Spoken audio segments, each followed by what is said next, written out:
is that Jon Daniels is out from the Texas Rangers, and he has been fired. And this is 2 firings now. In the middle of the season? In the middle of the season, or as we get towards the end of the season. All right. There are huge transitions for this club and brings out a lot of questions now about what the future of this club is going to look like. So let's turn to our friend, pre- and post-game show host, Jared Sandler. Jared, how shocked are you at the moment about what's going on? Corey, I'm shocked that it happened today. If you would have told me that this was going to happen at the end of the year, I would not have been surprised. As a matter of fact, I think it was heading in that direction on his own volition, though. You know, when they hired Chris Young, and again, that was Jon Daniels' desire. He wanted to find someone to allow him to take a step back. And, I think JD, who's been with the Rangers in some capacity now for 20 years, very much wanted to be a dad and wanted to be, a husband more than he was able to in that role. But I would be lying to you if I told you I was not surprised that it went down today and kind of transpired with that release. And I guess that's the best way I can answer that. I know, Jared. I'm shocked. I just felt like Jon Daniels was going to, I know that move away from doing baseball responsibilities, but I just thought he would be kind of part of the Rangers organization for a while longer. Is there, because this is kind of every 24 hours, something happening now, is there other people that are going to be let go now, or is that going to possibly happen in the off season? Yeah, I guess this is Chris Young's department now. And so, I imagine, every organization has changed since every offseason, obviously, but I imagine that, that certainly will be the case now. Give Chris Young a chance to, pick the guys, he wants to stick around and make some of the hires that he'd like to make. So, it's obviously too early, unless we learn of certain things, today at the press conference. But yeah, I imagine that he's going to now, really have his fingerprints all over this, if this in fact is his department to run.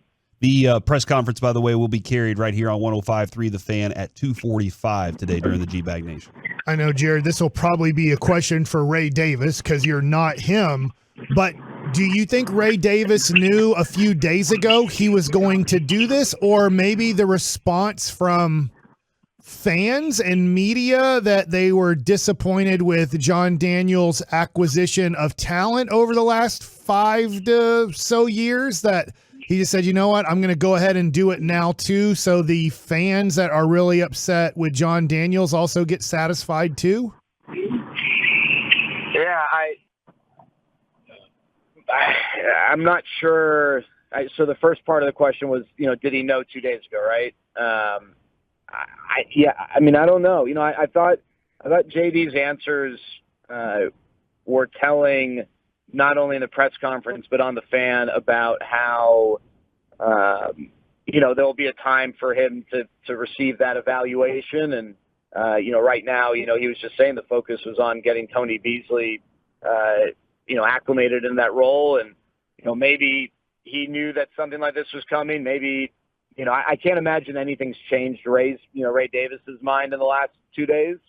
But maybe JD also knew something like this was coming, or maybe it totally caught him off guard. This really was a surprise. I'd say with the Chris Woodward stuff, we saw this coming, right? It was just, you knew that something like this might be happening, and you could start to get a sense that, my understanding was the opinion I had, and I think I even shared it with you, Mike, the other day, was that we very well could be having this conversation at the end of the year, and it would be JD deciding to take a step back. So for it to go down this way, I'm obviously caught off guard. I think a lot of people are.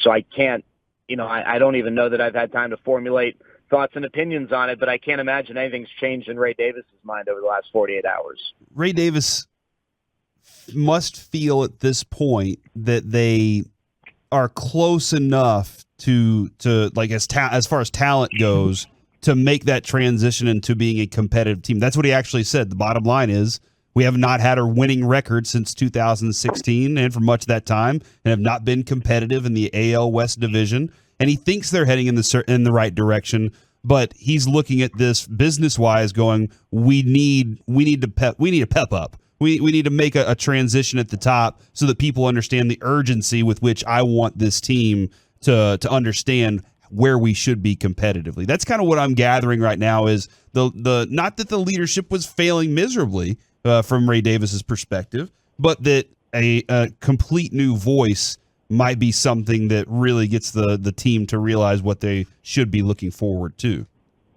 Yeah, I mean, that's, obviously, yeah, that, I mean, just in general, they, as Ray indicated, they, I think in his statement, they just have not competed at the level in which, they expect to compete. And, it's one thing to enter into a rebuild right away and, let's say in 2017 and, it's you're still kind of on the uptick in that process, but the reality is not many GMs get to hire a fifth manager, right?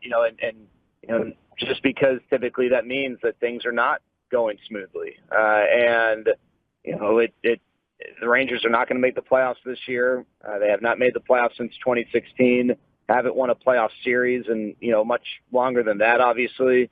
And I think the expectation is, for this to be a championship caliber club. And obviously, the ownership felt like this was the way to go.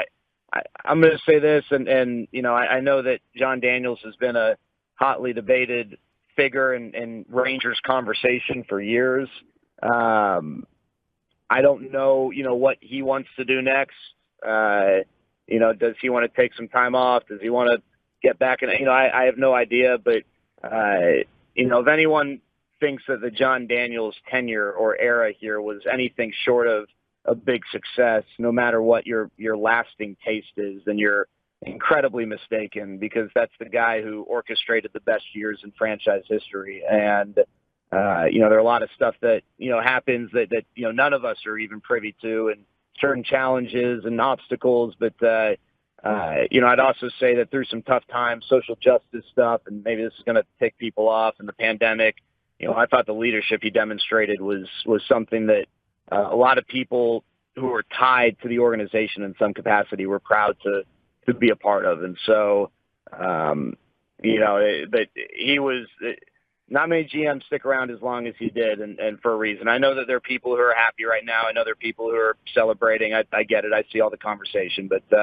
and not to say that Chris Young isn't going to now orchestrate the next wave. I'm super impressed by Chris, and excited to see what this looks like under his watch. But the Jon Daniels era here was a success, and anyone who thinks anything short of that is, like I said, very mistaken.